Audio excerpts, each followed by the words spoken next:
Évidemment, on va faire là plutôt un florilège de pépites, hein, sans lien entre elles, sur un peu ce qui s'est passé là depuis 24 heures. Mais avant ça, je voulais juste vous dire que ça y est, le nom est lâché depuis hier. Tout le monde le sait, sera le nom de ma nouvelle émission en public. Ouais, nouvelle émission en public, ça va être génialissime. Qui va être tournée le samedi 18 octobre. Le concept est très simple. 2 participants ou participantes seront en plateau. Moi, je serai animateur. Il y aura du public. Et le but, ça va être de regarder des questions qu'on a posées à des gens dans la rue, en mode micro-trottoir, et d'imaginer leurs réponses. Évidemment, on sera sur des questions autour de la politique, de la société. Ça va y aller, tu vois. On va se marrer, c'est le but. Et on va aussi apprendre des choses, parce qu'évidemment, s'il y a des approximations, s'il y a des choses fausses qui ont été dites ou des idées reçues, on aura, comme dans les émissions que j'adorais regarder quand j'étais plus jeune, cette voix off qui arrive. Alors, comme le Big Deal, bon, sauf que le Big Deal, on voyait, mais cette voix off qui arrive et qui te dit: alors, Kevin, concernant ce que vient de dire Catherine sur l'immigration, il y a actuellement environ 10% d'immigrés en France. Tu vois, à chaque fois, on aura des faits, etc. Et l'émission s'appelle Tout le monde le sait, parce que justement on est sur l'opinion, sur les gens, et je pense que ça peut être un game changer qui sera toujours en ouverture avec un petit édito en mode React de ma part, et ça j'ai hâte aussi de le faire parce que ça va être du React en public. Bref, une émission sur mesure où je me suis fait kiffer le samedi 18 octobre entre 16h et 18h à peu près. Vous réservez-moi votre fin d'après-midi, ça va, c'est le samedi, donc normalement pour le taf c'est bon. Pour celles et ceux qui ont des enfants, on peut laisser exceptionnellement pendant 3 heures les gamins à son partenaire ou à sa partenaire. Et puis voilà, j'aurai besoin de participants. Si vous voulez participer, envoyez-moi une vidéo de présentation parce que j'ai besoin de voir si vous êtes à l'aise, comment vous parlez, etc. Et tout. Et puis si vous n'êtes pas pris tout de suite, ça veut dire que je vous mets en stock aussi pour les émissions d'après, parce que le but c'est que ce soit un programme récurrent. Ça va être dans le 19e arrondissement de Paris, à l'appart de la Villette. Il n'y aura que 50 places, donc autant vous dire que ça va partir très vite. J'ai hâte de pouvoir vous mettre la billetterie en ligne, et puis s'il y en a qui veulent bosser dessus, ne serait-ce que je sais pas, à l'organisation, à l'écriture, des trucs comme ça, on peut s'arranger, parce que là c'est une émission 100% CKR, 100% cracks. J'ai trop hâte. En tout cas, on va se marrer. Ça va être vraiment une nouvelle façon de parler de l'actu de façon satirique, etc., à travers un jeu. J'ai trop hâte. Pour les cadeaux, parce que les cadeaux, t'as vu, j'ai pas de budget encore pour les 2 premiers épisodes, donc je vous propose, pour les participants qui gagneront, 2 places. Oh, 2 places en carré or pour aller voir Passeport d'Alexis Michalik au Théâtre de la Renaissance, magnifique théâtre parisien qui date du 19e siècle, où je serai sur scène évidemment, et on pourra se voir après. En fait, c'est du 9 au 21 décembre que je serai sur scène. Ce sera mes dernières dates, et après je tire voilà, rideau, je tire ma révérence. Les places, elles sont à 60 € en catégorie or, donc je vous arnaque pas. C'est pas un truc où style tu pouvais lâcher 15 €, tu serais venu. Donc voilà, je vous mets bien. Et ce sera les cadeaux à gagner pour l'instant. Et puis après, si ça marche bien, si ça génère des vues, si ça génère de l'oseille, des trucs comme ça, et ben on pourra upgrader évidemment. Pourquoi t'es habillé comme un maga? Non, en fait là j'ai tenté une nouvelle DA. Déjà depuis la semaine dernière, je veux faire mes émissions que en costume, pour justement ironiser sur le fait que aujourd'hui dans l'espace médiatique, on croit des gens juste parce qu'ils ont un costume. Et je trouve ça drôle de dire que bah ouais, je vais être dans ma chambre et je vais mettre un costume, peut-être que les gens me croiront, parce qu'apparemment ça fait autorité, tu vois. On s'en fout de savoir ce que tu fais, tu mets juste essayiste, t'as un costume, t'es legit. Et puis aussi l'autre chose, attends, je propose l'anti-tax Zuckman où on laisse 2% de leur richesse. Ah, c'est drôle, ah, j'adore. Ah oui, non, la casquette, bah, c'est une Monerville, c'est ma comédie musicale que j'ai hâte de pouvoir vous présenter. Et oui, mais j'essaie de tester des flows avec la casquette. Pourquoi avec la casquette? Parce que je suis pas coiffé et puis ça faisait pas stylé. Et du coup, j'ai plein de casquettes à la maison, j'en ai au moins une trentaine. Et je voulais faire un flow en mode draft NBA. Voilà. Et pour celles et ceux qui ont la ref, ils vont dire: ah, j'ai capté. Voilà. Allez. On continue. Putain, vous êtes là quand même de bon matin, là. 84 personnes, ça fait trop plaisir. On va faire le florilège des pépites sans vraiment de lien sur ce qui s'est passé dans l'actualité. Et c'est parti avec cette nouvelle qui est tombée. Le plan Gaza, le plan américain, a été présenté par Donald Trump. Et il aurait même été déjà accepté quasiment dans son intégralité par Benjamin Netanyahu, comme dirait Céline Pina. Le plan américain en mode post-guerre pour Gaza, c'est du costaud et du contrôlé. On résume. Le Hamas, zéro rôle politique. Voilà. Donc ça c'est clair, comme ça c'est carré comme en Corée. Selon Trump, le Hamas a accepté, on attend de voir la confirmation, infrastructure militaire du Hamas, tunnels, stocks, etc. à détruire et interdiction de reconstruire.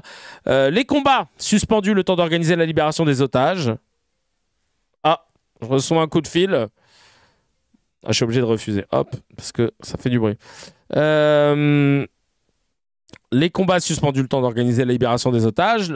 Dans les 72 heures après l'accord public d'Israël, tous les otages vivants et morts doivent être rendus. En échange, Israël libère 250 condamnés à perpétuité et 1700 Gazaouis détenus après le 7 octobre 2023, notamment des enfants.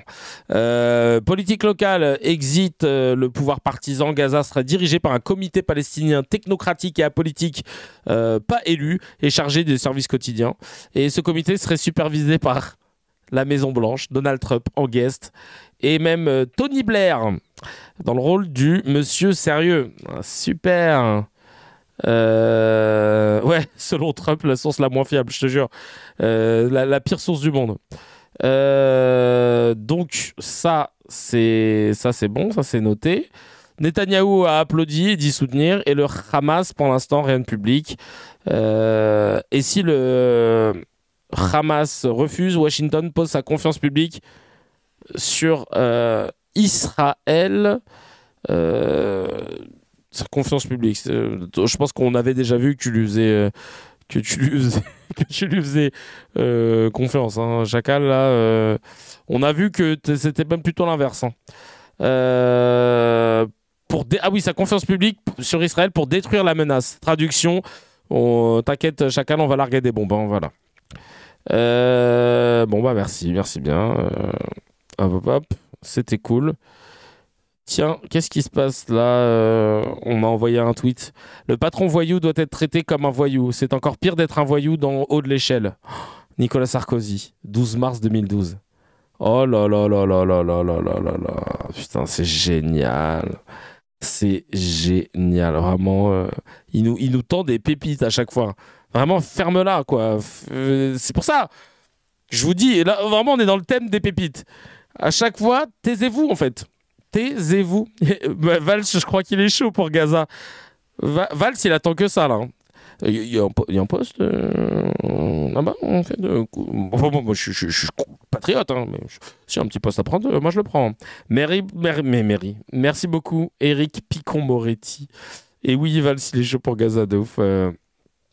Il serait capable. Il serait grave capable. Sur Radio J, il y en a un qui a pété un boulon. Il n'a pas aimé le happening, tu sais, quand tout le monde s'est levé à l'ONU, juste avant que Netanyahou ne prenne la parole. Je fais exprès de dire Netanyahou, hein, c'est parce que Céline Pina n'arrive pas à dire Netanyahou, donc ça me fait rire. Et regardez ce qu'il a dit, ce fou malade. C'est un mec qui est invité régulièrement sur les plateaux télé. Hein. Il est écrivain, il se rappelle Jérusalemi. Écoutez ce qu'il dit sur Radio J. Que c'est très symbolique, cette image de voir effectivement les uns après les autres ces pays disparaître. Ils sont plus à l'écran et peut-être qu'un jour ils ne seront même plus sur la carte. Ça va toi Qu'est-ce qui s'est passé de bon matin là? Qu'est-ce que t'as bouffé, Chacal, pour permettre de dire ça sans... Et l'autre, sa bouche happe, hein. L'autre, je crois que l'autre, il écoute même plus. Là, le mec, ça va rayer de la carte. Ça parle donc d'exterminer des pays dans le plus grand des silences. Oh non, mais les gars sont trop à l'aise. Non, mais sérieux. Bah, non, mais Radio J va falloir se pencher aussi sur leur cas, hein, c'est un truc de ouf. Je te dis ça, et tu sais que j'ai déjà été invité sur Radio J pour promouvoir mon spectacle il y a 2 ans de cela. C'était en détente, tu vois. Moi, j'y étais, on était détendus, tu vois. Ça parlait normalement, machin. Waouh, non, là, c'est trop. Ils sont trop à l'aise, tous. Et je rappelle que dans l'histoire, toutes les nations, toutes les cultures qui s'en sont pris au peuple juif, cherchant à le brimer, à l'exterminer, eh bien, ont disparu, ne sont plus sur la carte, leur siège est vide, alors que le peuple juif, lui, est toujours là. N'importe quoi. Attends, on va réécouter ça. Parce que je crois que Lyman est sur la carte encore, hein, si je dis pas de bêtises. Hein. Disparu, ne sont plus à le brimer, pris au peuple juif, cherchant à le brimer, à l'extérieur. Toutes les nations, toutes les cultures qui s'en sont pris au peuple juif, cherchant à le brimer, à l'exterminer, eh bien, ont disparu, ne sont plus sur la carte. Oui, grave, l'Europe n'existe plus. L'Europe est un mensonge. Oui, oui, mais non, mais l'Europe n'existe plus. Hein. Non, mais il y a personne qui l'arrête. Il y a personne qui l'arrête. Le mec raconte de la merde. Et il y a personne qui l'arrête. Leur siège est vide, alors que le peuple juif, lui, est toujours là. Et que le Premier ministre israélien parlera peut-être un jour devant une salle complètement vide des Nations Unies, mais il parlera, et donc le peuple juif, lui, demeure. Ah ouais, donc lui, il est en train de te dire un jour peut-être que Netanyahou, il parlera devant une ONU qui sera vide. Sous-entendu, si on continue dans son take là, de génocidaire, c'est qu'un jour peut-être Israël, ils vont défoncer toute la terre, il n'y aura plus que eux, c'est ça? Non mais ou alors il parle de un jour Netanyahou va parler devant une salle vide à l'ONU, c'est peut-être plus il est en train de s'échauffer, tu vois, ce sera avant la séance, il sera en répète. Enfin, je comprends pas en fait. Mais oui, à l'écouter, il veut qu'il ne reste que les juifs ou je sais pas ce que tu dis Chacal, mais c'est trop hardcore en fait pour qu'on ne souligne pas la dinguerie de ce que tu racontes, vraiment. C'est un truc de ouf. C'est un truc de ouf. Attends, 2 secondes. Hop. On va voir la suite. Ah bah tiens, dans les pépites. Enrico Macias. On va écouter son intervention sur une vidéo. Et ensuite, je vais vous faire un challenge. Toujours, je vis avec Israël. Quand je dors le soir, mon cœur bat pour Israël. Quand je me réveille, mon cœur bat pour Israël. Je dis pas qu'il bat aussi pour la France. Ça serait vraiment mentir. Mais je vis avec Israël. Quand je dors le soir, toujours. Donc maintenant, prenez une IA, remplacez Israël par Algérie et postez la vidéo. Le lendemain, vous faites la une de tous les médias possibles et inimaginables. Même sur Gulli, ils font un flash spécial. En direct de Gulli Info, il s'est passé un truc de fou. Il a dit un truc. Non mais c'est une dinguerie. Hein. Le mec, dans le plus grand... Et je vous dis ça, pas en mode conspi, pas en mode... tu vois, je vous dis ça en mode jurisprudence Karim Benzema sur cette interview où une phrase sortie de son contexte, il disait que la France c'était le drapeau, mais que son cœur est aussi algérien, je sais pas quoi. Tout le monde s'en a emparé, et notamment les politiques. Ils l'ont pas laissé respirer. Et la une de tous les commissariats aussi, moi je te jure. De ouf. Non mais dinguerie quoi. Comment tu peux mettre ça? Oh là là. Et tu l'invites dans le plus grand des calmes. Je comprends pas. Allez, on va changer un peu dans les pépites. On va passer à un truc un peu plus tranquille.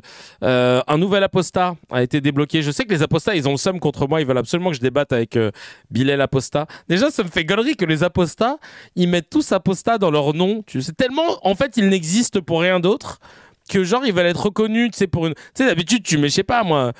Tu mets Vivien, photographe pro. En fait, ça me fait pareil. Voilà. C'est Vivien mécanicien. Vivien mécanicien, Vivien... Ah, trop cool, 93, ça fait plaisir, merci beaucoup. Bref, les apostats, ils ont le seum contre moi parce qu'ils pensent que je suis contre les apostats. Ils n'ont pas compris, du coup, mon angle, parce que même dans notre commu de cracks, il y a des apostats. Mais c'est pas un péché pour nous. Enfin, tu vois, parce qu'on est ouvert d'esprit. Je veux dire, chacun, justement, le principe d'être en France, c'est la liberté de croire ou de ne pas croire. Là où, évidemment, je ris, c'est quand je vois que ces anciens musulmans sont reçus, mais à tapis rouge, à bras ouverts, sur... comment ça s'appelle, sur les plateaux télé, notamment de CNews, qu'on leur coupe pas la parole et que là ils déversent leur haine de la religion. En fait, c'est ça le truc. Que tu sois apostat, ok, mais pourquoi t'as besoin de faire des cabales incroyables, la tournée des médias, faire des livres, faire des chaînes YouTube pour dire à quel point l'islam c'est de la merde? Enfin, je veux dire, t'as quitté l'islam, grand bien t'en fasse, mais pourquoi t'as besoin de dénigrer la religion de gens qui la pratiquent encore? De gens qui sont même dans ta famille, de ton entourage. Tu as eu des mauvaises expériences, voire des expériences très traumatisantes ou violentes. Je ne le nie pas et je peux comprendre que tu aies la haine. Mais de là à en faire un business, ça devient malsain. Parce qu'au bout d'un moment, la religion que tu ne voulais pas, la religion pour laquelle tu as décidé de totalement dont tu as décidé de te couper, ça devient ta seconde peau. T'as envie de dire, bah mec, aujourd'hui tu n'existes que parce qu'on sait que tu étais musulman. Donc au final, je ne sais pas si c'est le bon truc. Je ne sais pas si c'est ça que, de base, ce que tu voulais dans ton apostasie. Je ne sais pas si le but c'était qu'on t'associe à cette religion. Bah c'est de la posture, je te jure. C'est le fait d'en faire un business. Mais oui, Nour, vas-y, Nour apostat. Je te jure, si tu peux prendre 2-3 bifetons, bismillah, fais-toi plaisir. Donc voilà, là il y a un mec qui a tweeté son passage de son compte Vivi Apostat en mettant « L'islam n'a rien de respectable et ne doit pas être respecté. Ex-musulman, je témoigne sur CNews de pourquoi j'ai renié l'islam. » Mais vraiment, t'as Ibra qui dit CNews, c'est Apostat TV ou quoi? Ils aiment inviter des apostats pour cracher sur l'islam à la moindre occasion. Ils aiment cracher sur l'islam, mais ils invitent jamais de musulmans qui parlent bien de l'islam, sauf si c'est Chalgoumi. Mais ils parlent pas de l'islam du coup.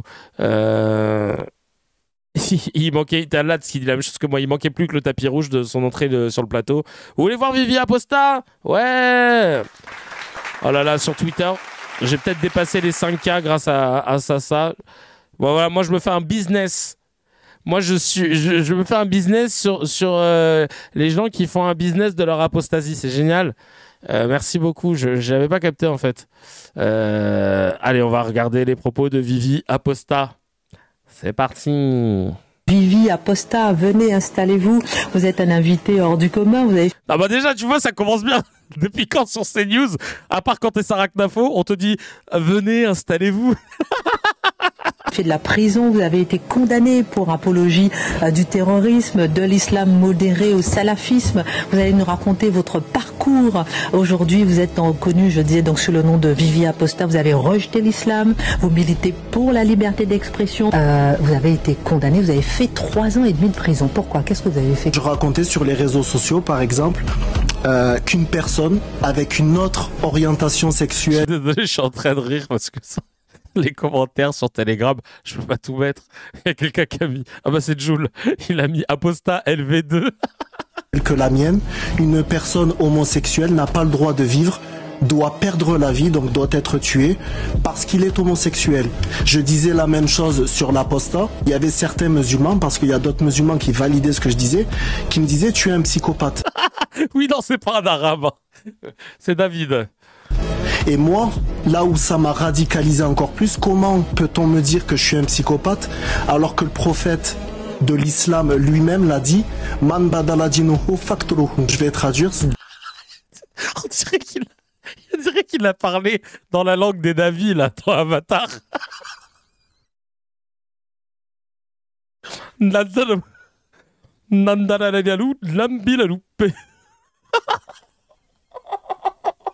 On aurait dit un barbe à papa. Barbe à truc. Oh bon, mais t'as dit quoi là? Attendez, je vais vous traduire parce que ça veut rien dire. Oh, purée de pommes de terre. Ah, attends 2 secondes parce que je reçois des coups de fil. Je te rappelle plus tard. Je suis en live. Et je vais dire que je te rappelle plus tard aussi. Je suis en visio. Hop. Alors attends. On continue. Ah putain, ça fait trop plaisir d'être si nombreux de bon matin. Attends, ils acceptent vraiment n'importe qui chez Daesh. Donc en arabe, quiconque change sa religion, tuez-le. Et là, je reviens au point de départ. Il y a des musulmans qui me disent ça doit être appliqué seulement dans un pays musulman. En fait, je dis vidéo pour faire bluff parce que c'est pour mon court-métrage que je vais tourner la semaine prochaine à Bruxelles. Dans le cadre des Talents Adami, d'ailleurs, je serai réalisateur d'un court-métrage incroyable qui sera diffusé au Festival de Cannes l'année prochaine et dans plein d'autres festivals. Et je vais organiser une projo pour les Cracks. Et en fait, ils m'ont tous appelé en même temps et ça le fait pas si je dis ouais, je suis en train de streamer. Je sais pas s'ils vont avoir cette culture de dire ah, ils taffent. Donc je préfère dire que je suis en visio, ça fait mieux. Ou un État islamique, Dawlat Islamia, mais le principe même n'est pas à valider. On est vraiment dans ce problème-là. Lorsque j'allais à la mosquée, tous les vendredis, c'est une obligation dans l'islam, on est obligé d'aller à la khutba le vendredi. Et d'ailleurs, si on n'y va pas, le prophète Mohammed a dit, il faut brûler les maisons de ceux qui ne vont pas faire la prière. Mais en plus, ils sortent des hadiths, ça se trouve qu'ils sont même pas authentifiés. De toute façon, moi, j'ai une politique sur les hadiths, c'est que c'est des paroles rapportées, c'est très compliqué à authentifier. Et je pense qu'il n'y en a qu'une infime partie qui peuvent être authentifiées. Et le mec, il te sort des trucs et à la mosquée. Non mais vraiment, il sort des trucs comme ça de son chapeau pour décrédibiliser la religion et pour pouvoir justement prendre des followers et vendre des livres. Donc après, vous allez me dire, mais Oh, parce que regarde, là, ils ont même pas mis essayiste à côté de son blaze. Ils ont juste mis ancien musulman. Non, c'est pas des extraits du Coran ce qu'ils montrent là. Ce sont des paroles rapportées dans des recueils de phrases qu'on appelle des hadiths. C'est des traditions prophétiques ou des phrases qui ont été rapportées. On parle de plus de 1400 ans de savants en savants, et d'où le fait que dans une partie de la communauté musulmane, on n'est pas forcément en mode tout est vrai parce que ça reste des paroles rapportées, et que la chaîne de transmission, vous faites le téléphone, ce qu'on appelle le téléphone arabe, ne serait-ce que dans votre groupe d'amis, vous êtes 10, vous allez voir déjà que le truc il se déforme. Donc c'est sûr que évidemment que c'est très compliqué d'authentifier tout ce qui a été dit. C'est pour ça que voilà, je mets des bémols. Vient en France, ce n'est pas appliqué en France, mais le principe même n'est pas à valider en fait. Et des fois on me sort ça, on me dit mais c'est pas appliqué en France, mais le principe même n'est pas à valider. J'ai fini par sortir il n'est pas validé. Du déni, que ce n'est pas normal d'accepter ce que j'accepte au nom Mais t'as accepté quoi? C'est pas normal d'accepter ce que j'accepte, mais on t'a rien demandé, chacal. De l'islam, même si ça fait partie intrinsèquement de l'islam. La peine de mort des ex-musulmans fait partie de l'islam. Le simple fait de critiquer l'islam est condamné à mort en islam. Mais t'as déjà vu des gens qui ont été tués en France sur le sol français? Calme-toi, David. Là, t'es en train de parler comme si t'habitais en Afghanistan. Je comprends pas. Alors, ça veut pas dire que je cautionne ce qui se passe en Afghanistan pour autant. Mais ce que je veux dire, c'est que là, on est français, on habite dans un pays où on ne fait pas ça. Il y a entre 5 et 8 millions de musulmans, si ce n'est plus, en France. Ça serait, si tous les musulmans, ils appliquaient ça, frère, tu serais plus là depuis longtemps. Enfin, je veux dire, calme-toi. Donc, et si vous voulez, moi, j'arrive à un moment où je ne peux plus l'accepter. C'est pas possible. Il nous reste 2 minutes. Je demande à Mathieu Bocoté, est-ce qu'on peut accorder les 2 minutes? Oh bah si vraiment, s'il faut vraiment pas, s'il y a vraiment 2 minutes à pas donner à quelqu'un, c'est vraiment lui. Hein. Cet immigré canadien qui se plaint des immigrés en France. Restante à notre invité. Merci beaucoup, Mathieu. Ouais, en islam, parce que tout le monde connaît le pays islam. Juste à côté de la musulmanie, pas très loin d'Agraba. Il nous reste 2 minutes, donc 3 questions rapides. Premièrement, pourquoi vous avez choisi votre pseudo Apostat sur les réseaux sociaux? Parce que vous osez. Apostat, c'est menacé, c'est condamné à mort. C'est ça, exactement. Première question, pourquoi vous critiquez, vous passez dans l'autre côté, vous critiquez l'islam? Et troisième question, est-ce que vous recevez des menaces de mort? Alors déjà, pour la première question concernant le pseudo, moi je me définis pas comme apostat, parce qu'il y a des gens qui ne... Non, comme imposteur. Ça c'est sûr. Non, parce que le mec qui s'appelle Vivi Apostat sur les réseaux. Alors moi, je me définis pas comme apostat. Vraiment, moi j'aimerais bien qu'on arrête de me ramener à mon apostasie. Vraiment, Attendez, il y a Emodem qui nous a... J'étais musulman il y a 5 ans. Cet été, je profite en homme libre du porc et d'une bière. Oh, mais le vieux gars. Mais chacal, même en étant musulman, tu peux le faire. Genre, t'as aucun Genre là, je peux te citer au moins 5 personnes dans mon entourage qui font ça et qui sont musulmans. Non, mais frère. Oh, le vieux gars. Mais lui, il veut trop se faire accepter. Non, mais c'est Jimmy Labeu.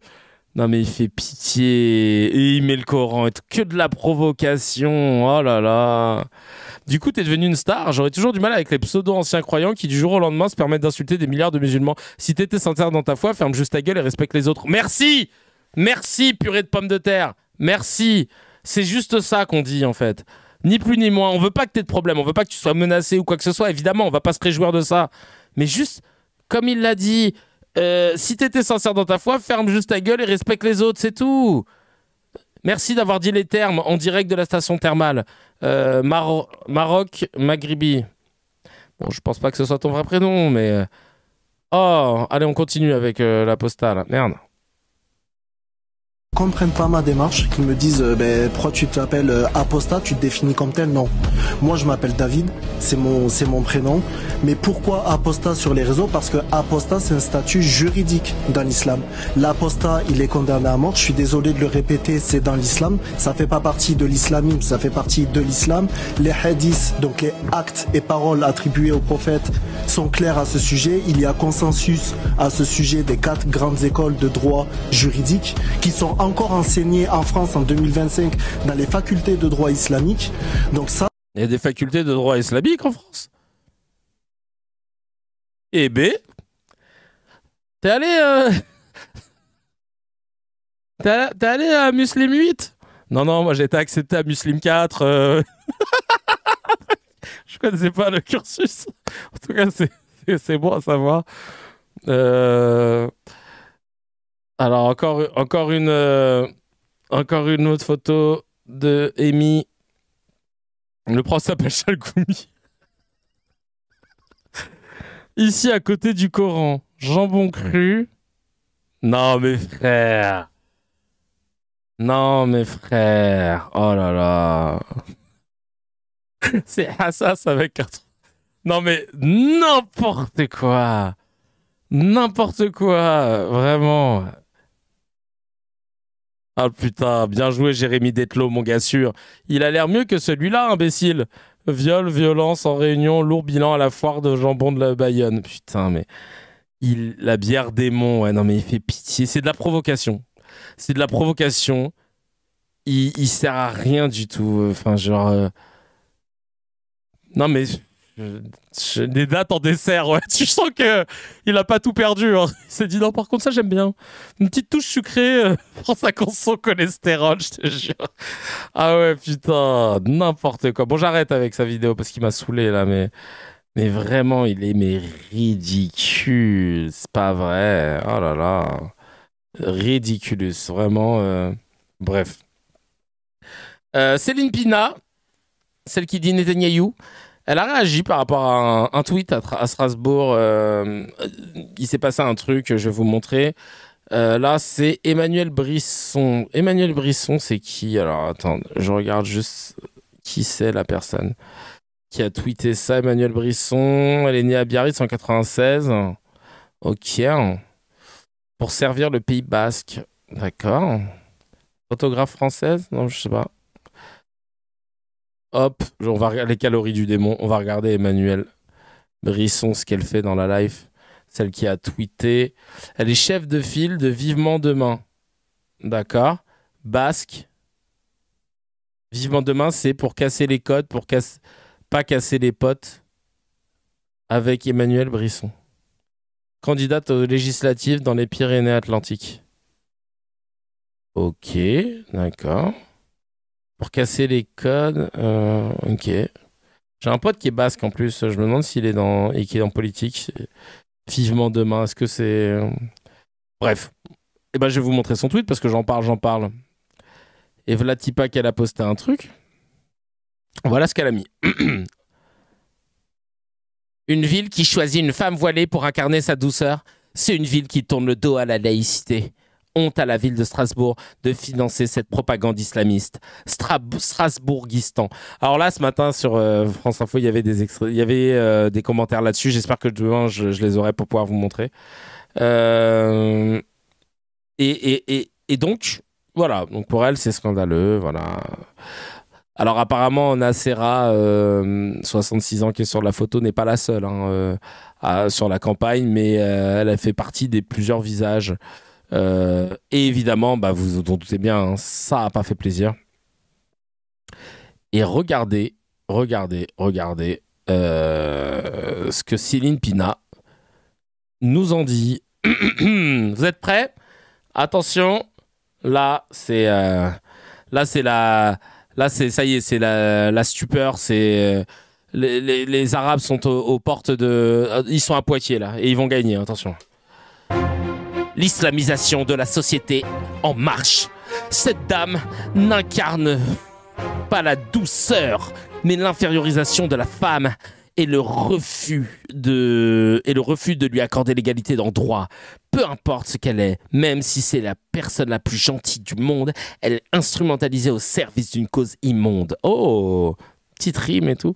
Sa fonction sur cette affiche, c'est d'imposer le voile comme une chose normale dans notre société et dans notre espace public. Cet outil qui permet de l'apartheid sexuel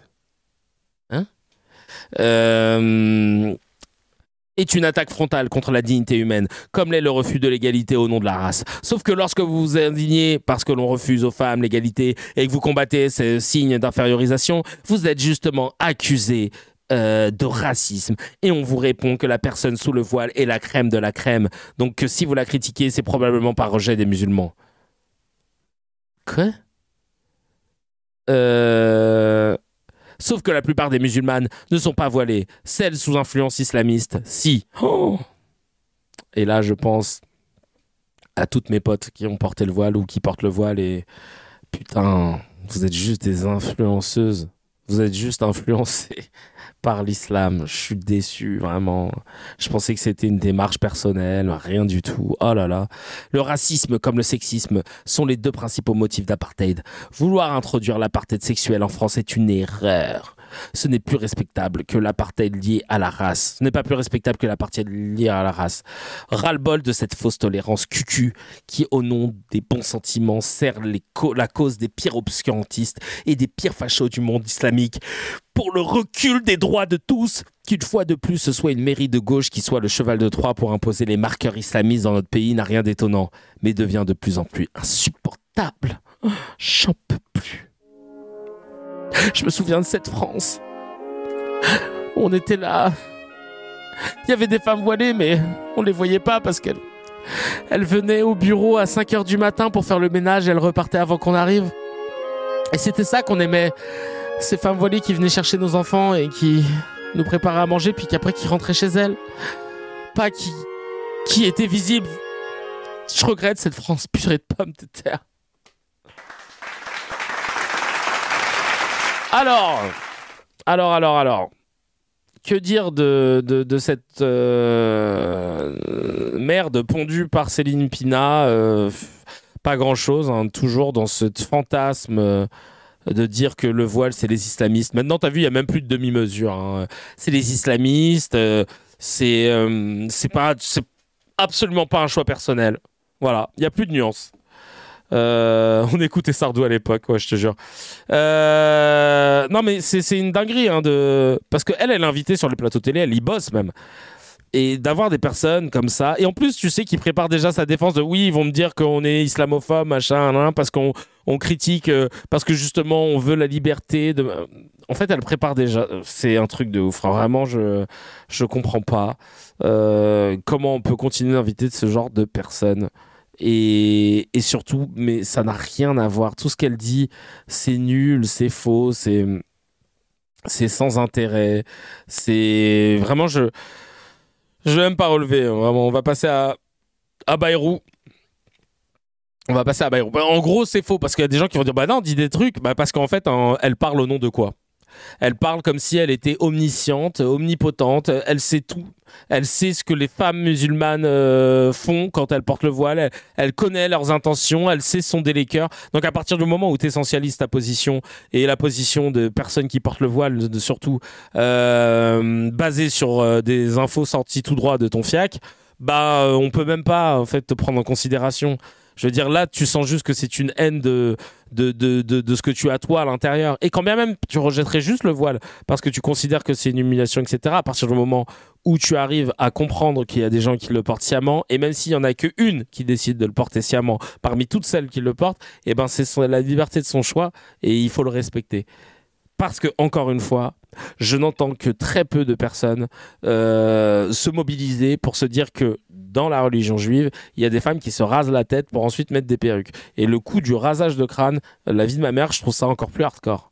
Mais encore une fois, même si c'est l'injonction d'une pratique de la religion très intense, même si c'est peut-être l'injonction de l'entourage, du mari ou des parents, etc., il y a quand même des personnes qui le font parce qu'elles ont envie de le faire. Et rien que pour ça, eh ben, chacun fait ce qu'il veut avec ses cheveux. Vive le DOP. Qu'est-ce qu'il nous dit, Bayrou? Regardez les femmes, ce sont souvent des femmes qui le matin se lèvent pour aller faire dans les bureaux le ménage nécessaire. Regardez les cuisines des restaurants. Ceux qui sont là, ceux qui nous ont rejoints, je le dis en notre nom à tous, ils méritent le respect. Ils méritent. Regardez les femmes, ce sont souvent des femmes qui le matin se lèvent pour aller faire. Alors en fait, pour contextualiser, en fait, Bayrou, bon déjà toujours rien sur Betaram, et là il parlait des immigrés. Voilà. Comme quoi c'est bien, regardez, c'est bien les immigrés, ils font des trucs bien. Merci beaucoup, Bayrou, pour ton intervention. Toujours rien sur Betaram? Non? Ok. En plus, ça applaudit. Hein, ouais. À mon avis, c'est un stream deck, comme moi. Et du coup, il y a quelqu'un qui lance ses applaudissements à chaque fois. Ouais, on est en 2025, le mec. Vraiment, dans les commentaires, il y a Sal sur Telegram qui dit: j'ai eu le grand honneur de traiter cette tête de cul de loser. Il a l'air encore plus con en vrai. Ah ouais, toi, t'as des guts. Tu t'es dit, vas-y, j'y vais. Et ben, force à Watt. Amina Ta qui nous dit: mais ça date de quand ça? Lui, à force de retourner sa veste, il va se faire une entorse au poignet. Oh, je te jure, désolé pour le bâillement. Alors. Hop. Je départ à 13h52, gare de Lyon. Voilà, c'était l'administrateur de tournée qui nous a envoyé un petit message, un petit rappel. Pour celles et ceux qui veulent savoir, à 13h30, moi je vais être à la gare parce que je déteste courir. Voilà, j'aime bien arriver en avance. Surtout si tu es dans un wagon qui est grave loin, tu sais, ou des trucs comme ça. Bref. Raphaël Glucksmann, qui n'a pas voulu qualifier de génocide la situation à Gaza. Regardez comment il bégaye, c'est trop drôle. Pourquoi vous refusez d'utiliser le terme de génocide? Même sur l'Ukraine, même sur Boutcha, j'ai toujours été hyper précautionneux avec ce terme de génocide. Et encore une fois, le fait de ne pas l'utiliser ne veut pas dire qu'il n'y a pas crime de masse, qu'il ne faut pas agir tout de suite, qu'il ne faut pas condamner Netanyahou, qu'il ne faut pas suspendre l'accord d'association, qu'il ne faut pas se révolter. L'accord de quoi?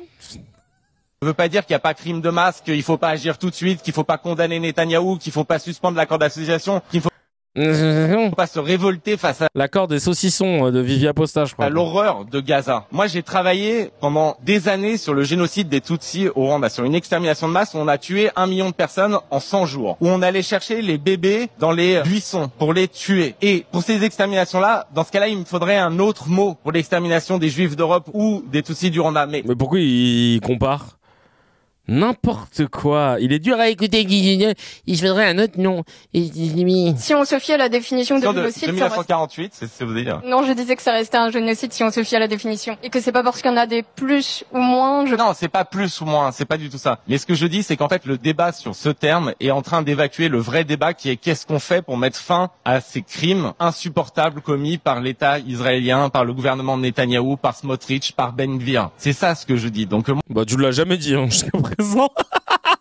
C'est ça ce que j'ai jamais dit jusqu'à présent. Moi, j'ai aucun problème à ce que vous l'employez. Moi, j'explique pourquoi moi je ne l'emploie pas, et je vous dis que ça ne doit pas nous freiner sur le fait qu'il y a une nécessité. La Cour de justice internationale, elle dit qu'il y a un risque de génocide. Ça ne doit pas nous freiner dans le fait que on doit agir, qu'on doit cibler l'extrême droite israélienne actuellement au pouvoir, et qu'on doit enfin exercer les moyens de pression qu'on a. Ne serait-ce que la suspension d'ailleurs de l'accord d'association qui est toujours pas décidé au moment où on se parle. Donc c'est-à-dire que de facto nous sommes associés. Non mais vraiment, lui... Et il y a des gens qui se disent non, c'est le bon compromis et tout. C'est du Macron PS dans le titre. Hein. C'est vraiment...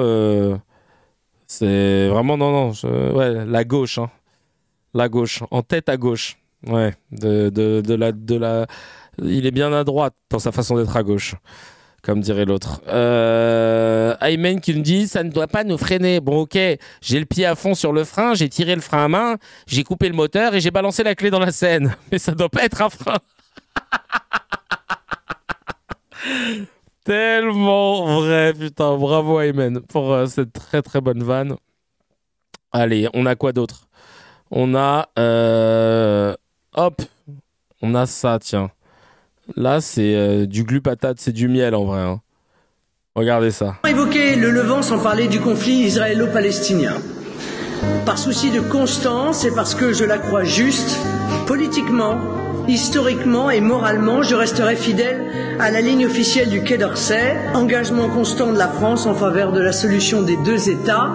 Le conflit israélo-palestinien ne pourra être résolu que par la création d'un État palestinien indépendant, viable et démocratique, vivant en paix et en sécurité aux côtés d'Israël. C'est le Hamastan en fait. Que Emmanuel Macron ne reconnaît pas la Palestine.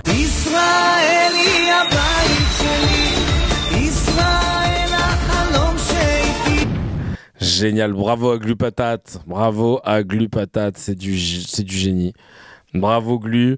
Pas besoin de commentaires. Oh là putain, j'ai un petit truc pour finir. J'ai 2 trucs. Là, je pense qu'on va rigoler. T'as 8 heures d'avion.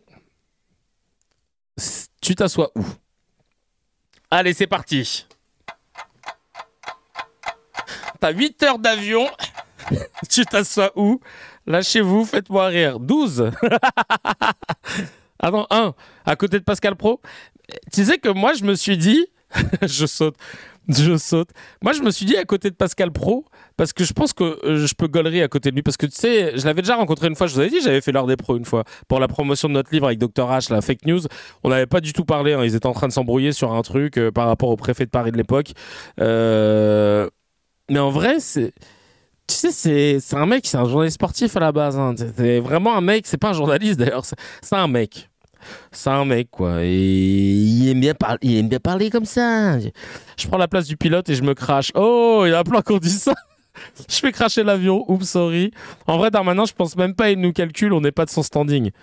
Ouais, bah, par contre, si vous êtes une nana, vous mettez pas à côté de Darmanin, je vous le dis tout de suite. Oh le bâtard, je suis pas monté, le portique a bipé. 8 parce que Nolo il est de gauche. Il y a un pote, il m'a dit 8, comme ça je pourrais mettre des claques sur le crâne de Louis Sarkozy. Putain, t'imagines, l'enfer. Tu te mets en 9 entre Caroline Forest et Onfray, l'enfer. Ou alors tu te mets à côté d'Hanouna, tu peux rigoler. Hein. En vrai, il va te lâcher des doses de ouf. J'ai perdu mon passeport, oups. Ah non, mais attends, l'enfer, en fait. Attends. J'ai regardé les réponses là des gens. Je vais en 4. Il est faible. Il est faible en 1 contre 1. Ouais, j'avoue. En 3, et je mets des coups à Darmanin. Ah oui, mais Darmanin, il sera derrière toi. Enfin, je sais pas comment vous le lisez, vous. Est-ce que pour vous, la rangée... Normalement, la rangée de devant, c'est celle du 1. C'est celle de Pro, l'ex-Femen et Retailleau, non? Je suis écolo, en vrai, je prends que le train. J'ai regardé les messages là sur le post parce que je l'ai mis sur comment ça s'appelle? Sur ma chaîne YouTube. Parfois, je mets des posts, ouais, parce que je sais pas. Et il y a des gens qui répondent. Il y en a un, il l'a mis aux toilettes. Je monte pas chacal. J'embarque même pas dans ce train des horreurs, un cauchemar volant. Alors, c'est pas un train. Je vais pas aller. J'ai pas envie d'aller en Israël, donc je prends pas cet avion. Non, merci, je prends le prochain vol. J'avoue que ça pourrait être comment? J'avais pas vu le 5 et 10. Bon, bah, toujours. Je prends pas l'avion, ça pollue, je vais en train. Je suis sûr qu'il y aura il y en aura aucun dedans. La place du pilote pour emmener tout ça loin, très loin, bien loin de tout. Je saute sans parachute. Je jette mon billet, je prends le train, je comprends mieux pourquoi je n'aime pas l'avion. Il y a un parachute. Christine Kelly, elle a une voix douce, et comme ça, je pourrais donner des coups de pied au siège de Retailleau. J'avoue. C'est... Non, et c'est la pire... Je sais pas c'est quoi la pire place. Est-ce que c'est d'être à côté de Retailleau et... Non. Oh, Thaïs Descuffon, en vrai, je suis sûr qu'en 1 contre 1... en termes d'idéologie, elle est pas extrême. Je suis sûr que c'est beaucoup de la posture. Sophia Aram, jamais de la vie, par contre. Alors là, Sophia Aram. Oh là là là là. Imaginez, vous vous mettez en 5 à côté de Sophia Aram et elle va absolument vous lire sa nouvelle chronique. Est-ce que je peux te faire ma nouvelle chronique ? Ma nouvelle chronique, tu verras, c'est un sujet un peu différent, ça parle de l'islam. Est-ce que je peux te la faire ? Vraiment, ça me ferait plaisir. De commencer à te lire. Elle va te dire, j'ai des vannes, mais je suis pas sûr. Et toi, tu sais, t'écoutes tout son truc, puis après, à la fin, tu la regardes. Alors, je crois que tu t'es trompé de version, parce que là, tu m'as fait la version où il n'y a pas les vannes encore. Elle l'a refait en boucle en 8 heures de l'avion. Après, elle te dit, venez, on regarde mes anciennes chroniques. Ça me ferait vraiment plaisir qu'on les regarde ensemble. Tu me donnes tes petits conseils. Toi qui es un peu dans l'humour, ça me ferait plaisir si ça te dit. Attends, non mais attends, reviens. Reviens. J'ai une idée là. Attends. Regarde, regarde, écoute, dis-moi où est la vanne. Cette semaine, j'aimerais vous parler d'une rencontre avec une paire de barbus que j'ai croisés dans ma jeunesse, quand j'étais étudiante au Langso. On les surnommait les deux burnes. Leur passe-temps favori ? Faire des rappels à l'islam façon service après-midi de la charia auprès des étudiantes maghrébines qu'ils trouvaient trop occidentalisées. Et le reste du temps, ils jouaient au gardien du temple en tentant d'intimider la prof d'islam. Et tu sais, pendant qu'elle te montre la vidéo, elle te regarde comme ça, elle regarde ta tête. À qui il reprochait de ne pas être assez musulmane. Et surtout, qu'elle sache faire la différence entre islamologie et propagande islamiste. Ce surnom leur allait comme un slip. T'en penses quoi de cette vanne-là ? Comme un slip ? Comme un slip, on s'est dit qu'on allait mettre un petit... Et que ça allait, mais ça allait être super drôle. Je sais pas ce que t'en penses. Voilà. Attends, c'est pas fini, hein, c'est pas fini. Ah, t'es sûr ? Ouais, c'est pas fini. Vas-y, mets la suite. Ok. Soulignant parfaitement la mollesse intellectuelle de la paire et leur barbe clairsemée, qui n'était pas sans rappeler les attributs en mal d'épilation de nos premières expériences étudiantes. Et ça, c'est ma punchline de fin.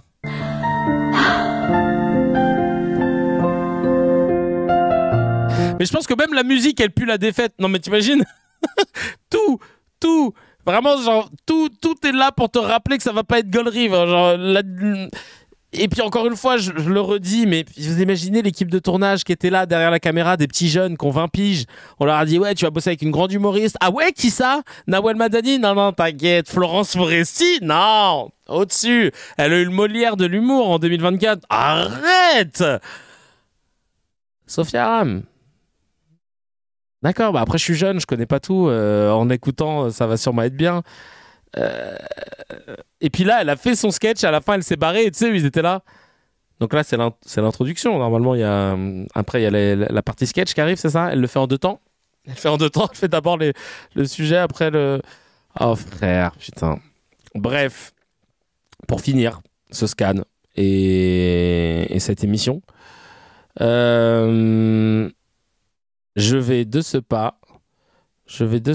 Alors, attends. Je regarde ce message.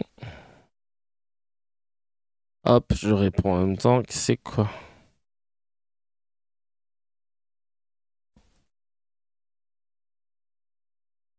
Hop. Je vous prépare une vidéo pour finir en beauté sur toutes les personnes sur TikTok qui soutiennent le RN. Ah merde, putain, j'ai raté mon truc. Attends, quoi que ça peut marcher peut-être là. Ce que les autres font pas. Barbella est là, avec sa fougue et son éclat, il brille comme un phare dans la nuit. 10 septembre, j'ai fait la grève. Je n'ai pas été manifesté, non, parce que je savais que les gauchias, la France insoumise, allaient Les gauchias, la France insoumise. Ça, on adore la rhétorique d'extrême droite. Putain. manifester. Beaucoup de gens sur mon live, quand je dis que j'aime le RN, beaucoup me disent que le RN est d'extrême droite. Donc, c'est pour ça que je dis, bon bah écoutez les frérots, je suis d'extrême droite. Je vote RN, les Français d'abord. Les gauches sont pas d'accord. Les OQTF, je leur dis dehors. Les gauches sont pas d'accord. Marine Bardella, moi je collabore. Je collabore. T'as bien choisi ton terme. C'est trop marrant en plus parce qu'il y en a beaucoup qui font des vidéos comme ça sur des musiques afro, rap, etc. Vraiment faites par des immigrés, quoi, j'ai envie de te dire. Et mais là, ça passe. Les gauches sont pas d'accord. J'ai peur que LFI passe. Pourquoi ? Si LFI passe, c'est le chaos complet. Ah bon ? Déjà d'une, parce qu'ils ont pas joué le jeu. Ils ont recruté tous les moyens pour contrer et faire barrage au RN. Genre, tu découvres la politique ou tu... Ils ont pas joué le jeu, mais tu voulais quel jeu? C'est quoi le but? Le but du jeu, c'était de laisser passer le RN, alors Déjà, ça m'énerve. Normalement, on est censé être un pays de démocratie. Bah oui, donc tout le monde peut voter. Alors, je vous avoue que la politique et moi, c'est pas trop ça, tu vois. Ah bah, on n'est pas choqués, dis donc. Je sais pas pourquoi. Là-dessus, on n'est pas choqués. Bardella, il est pas gay, d'accord? Faut arrêter vos conneries. Tout simplement juste parce qu'il est efféminé, il est gay. Non mais vous êtes complètement malades mentaux ou quoi dans vos cerveaux là? Voilà. Quand vous votez RN, vous votez avec ces gens-là. Voilà, sachez-le. C'est inclus dans le package. Dans le pactage. Ah non, vraiment, super. Super, en tout cas, merci mille fois pour toutes ces pépites. Ça nous fait chaud au cœur en ce mardi 30 septembre. Allez, on finit avec le no comment. Je lis des news, vous n'avez pas le droit de les commenter. Hop, c'est parti. On met que des emojis. Moi aussi, je dois me retenir et c'est pas facile. Allez, on commence avec le Zénith de Paris qui a programmé David Draiman, un chanteur de métal, qui a dédicacé une bombe larguée sur Gaza. Ah, j'ai envie de parler. Oh purée de pommes de terre, mais c'est pas vrai ça. En Eurocoupe féminine de basket, un club espagnol refuse d'affronter une équipe israélienne.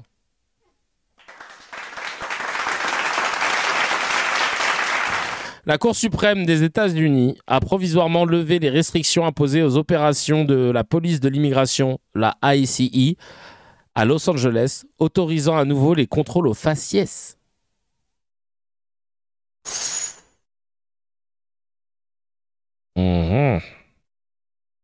Ok.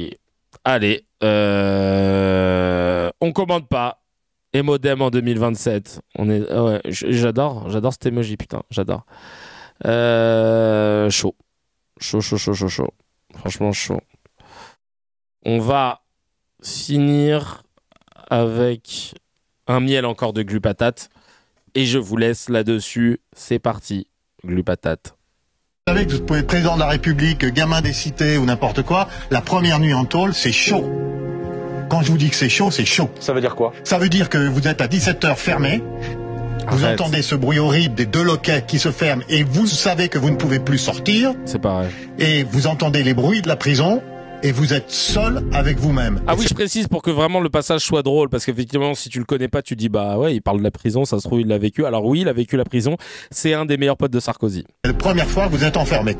Et qui que vous soyez. C'est la raison pour laquelle il est invité. Je dis bien qui que vous soyez. C'est très dur. C'est très très dur. Et moi je veux profiter de cette incarcération pour poser une question. Que ça soit pour Sarkozy, que ça soit pour un mec qui a roulé sans assurance, que ça soit pour un mec qui a roulé sans permis, qui a dealé un peu de cannabis, ou qui a pris du cannabis. Elle sert à quoi cette peine-là? Dites-moi à quoi elle sert. Vous, votre réponse est à rien? Ben bien sûr qu'elle sert à rien. Alors là pour l'instant on est grave d'accord. Et là c'est Daniel Obono, député, qui prend la parole. LFI. Et ça sera la même chose pour Sarkozy, excusez-moi de vous le dire. Ça va lui faire de la peine, ça va le faire souffrir, ça va faire souffrir ses gosses. Mais en quoi ça va être utile pour la société? Que dalle! C'est précisément ce que nous défendons, nous, depuis des années. Malheureusement, cette attitude, cette bienveillance, cette compréhension de ce que fait la prison n'est possible dans ce moment-là que parce qu'il s'agit de Nicolas Sarkozy. Moi, c'est ça qui me serre le cœur. C'est parce que vous disiez pour le gamin des cités, il n'aura jamais le droit à ce qu'on comprenne que non, c'est pas VIP, non, c'est pas le Club Med. Le gamin des cités, il n'aura jamais droit aux plaidoiries de grands avocats qui expliquent comment l'affaire est bien plus compliquée. Il aura droit, par contre, à un déluge de discours, notamment, effectivement, des mêmes gens qui, aujourd'hui, sont d'une bienveillance avec monsieur Nicolas Sarkozy en expliquant à quel point c'est une injustice. Ces mêmes gens mais est-ce que la décision de justice ne montre pas finalement que Nicolas Sarkozy est traité comme tous les autres justiciables? Si ça n'était pas, de mon point de vue, une exception, on pourrait s'en féliciter. Mais il y a trop, et ce que vous dites est extrêmement fort, mais il y a trop de gens, en fait, qui subissent les politiques et la pseudo-fermeté et qui voient effectivement leur vie brisée. Parce que Nicolas Sarkozy, je ne sais pas combien d'années de prison il va faire, mais quand il va sortir, il aura de quoi, en fait, avoir la possibilité de se réparer. Et il y a trop de gens dont la vie est complètement brisée, en fait. Elle est basée comme au baseball. Parce qu'on leur inflige, et on leur inflige parce qu'il y a des politiques qui aujourd'hui expliquent que Nicolas Sarkozy n'a rien à faire en prison et qui sont sans pitié, tolérance zéro, pour des dizaines et des dizaines de gens qui parfois même ne sortent pas de prison, parce qu'ils finissent par en finir en fait en prison. Je vous donne la parole, c'est ça que je trouve extrêmement grave dans tout le débat politico-médiatique qui est autour de cette affaire. Elle est carrée comme en Corée, basée comme au baseball. C'est une nouvelle expression que j'en ai inventée. Vous allez la marketer. C'est du Kevin Razi, c'est du CKR.